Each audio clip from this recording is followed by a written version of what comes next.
और इन्होंने मेरा तमाशा बना दिया। मैंने तो कभी इस तरह सोचा भी नहीं था। आप परेशान मत होइए। उन्हें मुझे अंदर बिठा के यूँ कहते हैं कि बस फिर इस जगह हम किसी और को चुनाव लड़ा रहे। आप देख रहे होंगे अखबार में, डेली का हेड भी देख रहे होंगे, सारे होर्डिंग फ्लैग सब कुछ मैं कर रहा हूँ सर। उसके बाद भी ये मेरे साथ ऐसा कर रहे हैं। इनका नाम है अरशद राणा, मुजफ्फरनगर के गांव ददेड़ू के रहने वाले हैं। बसपा के कार्यकर्ता हैं।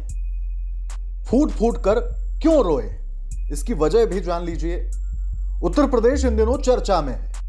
वजह है विधानसभा चुनाव, सियासी उठापटक, उम्मीदवारों के टिकट। अरशद के मुताबिक 24 साल से बीएसपी की सेवा करते रहे। बीएसपी के बड़े नेताओं ने चरथावल से चुनाव लड़ाने का वादा किया, मोटी रकम ली, लेकिन प्रत्याशी के नाम पर किसी और की चर्चा हो रही है। पूरा मामला क्या है, खुद अरशद बता रहे हैं। मैं लगातार 24 वर्ष से बहुजन समाज पार्टी का एक सिपाही बन के, कार्यकर्ता बन के काम कर रहा हूं और भिन्न भिन्न पदों पर रहा हूं। माननीय बहन जी के दिशा निर्देश पर मुझे चरथावल विधानसभा का प्रभारी प्रत्याशी मनोनीत किया था। पश्चिम प्रभारी शमसुद्दीन नाइन ने चरथावल में, प्रॉपर चरथावल में कार्यक्रम रखा गया था। 2018 में 18 दिसंबर को मेरी घोषणा हुई थी, मुझे प्रभारी प्रत्याशी घोषित किया गया था। तो उसके बाद में लगातार मैं 4 वर्षों से, चौथा वर्ष चल रहा है, काम कर रहा हूँ। रात दिन विधानसभा में अपना काम कर रहा हूँ, पार्टी के लिए काम कर रहा हूँ। कोई बात नहीं, अब मैं महीनों से लगातार राइन जी से संपर्क बनाए हुए है कि मैं राइन जी को कॉल कर रहा हूँ, लेकिन राइन जी मेरे फ़ोन का कोई रिस्पॉन्स नहीं दे रहे।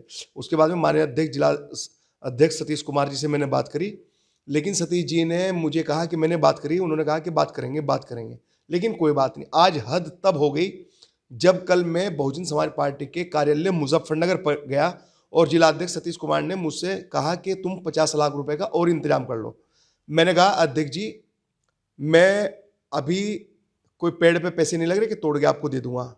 मैं जाके अपनी माताजी से, घर पे परिवार से मशवरा करके आपको बताऊंगा। मैंने वहाँ से आने के बाद में माताजी से मशवरा किया। माताजी ने कहा भाई हमारे पास अभी इतना वो नहीं है, लेकिन अगर तुझे चुनाव लड़ना है और तू इतनी मेहनत कर रहा है, कोई बात नहीं, तू कोई प्रॉपर्टी एक सेल आउट कर दे, बेच दे और दे दे उनको पैसा। अभी फिलहाल 25 लाख रुपए दे दिए और 25 लाख रुपए जिस दिन तेरा पर्चा भरा जाएगा उसके बाद में दे दिए। मैंने ऐसे जो कि तू शब्द जिलाध्यक्ष सतीश कुमार जी को कहा कि आपको मैं 25 लाख रुपए अब दे दूंगा। जिसे मैंने इतना कहा था, इतना ही जिलाध्यक्ष जी कहने लगे अरे यार तुम फोन पे डायरेक्ट इस तरह की बात करते हो। मैंने कहा और कैसे करूँ? मैंने कहा 25 रुपये कहूँ कि हाँ 25 रुपये कह के बात कर लो। ये भी मेरे पास सबूत है मेरे मोबाइल में मौजूद। उससे पहले जब माननीय पश्चिम प्रभारी शमसुद्दीन नाइन ने मेरी घोषणा की थी, पूरे मंडल के लोग मंच पर मौजूद थे। प्रेमचंद गौतम, सतप्रकाश और नरेश गौतम, मुख्य कोऑर्डिनेटर, सभी लोग मौजूद थे।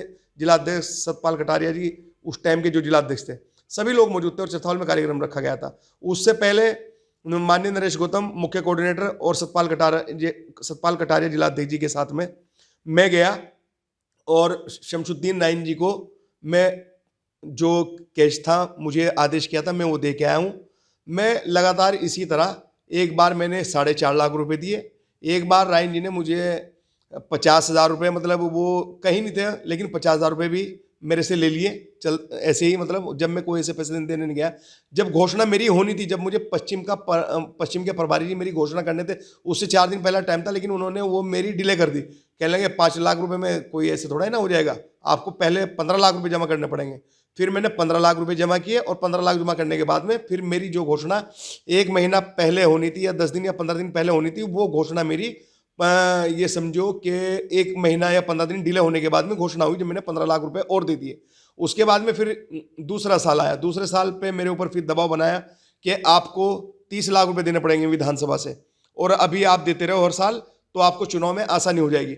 मैंने जब भी बहुत कहा, लेकिन मैंने खींचतानी करके कोई बात नहीं, लगभग 3-3.5 लाख रुपए विधानसभा अध्यक्ष सतपाल को लेकर अपने साथ में, टोटल मैंने 15-15 लाख रुपए 3 बार और 50,000 रुपये एक बार और 4.5 लाख रुपए एक बार।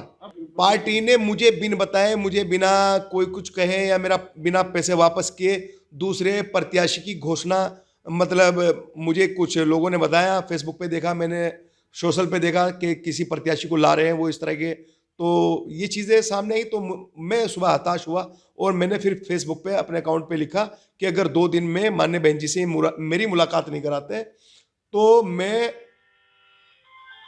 2 दिन के बाद में लखनऊ जाकर 2 दिन के बाद में आत्मदाह करूंगा अगर इन्होंने मान्य बहन जी के सामने मुझे पेश नहीं किया या मान्य बहन जी के सामने मेरी पीड़ा नहीं सुनवाई।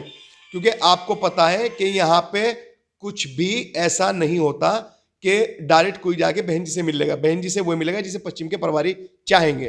अरशद राणा ने अल्टीमेटम दिया है, साफ कहा है कि बसपा सुप्रीमो मायावती से उनकी मुलाकात कराई जाए। राणा ने मुजफ्फरनगर की नगर कोतवाली में मामले की शिकायत भी दी है।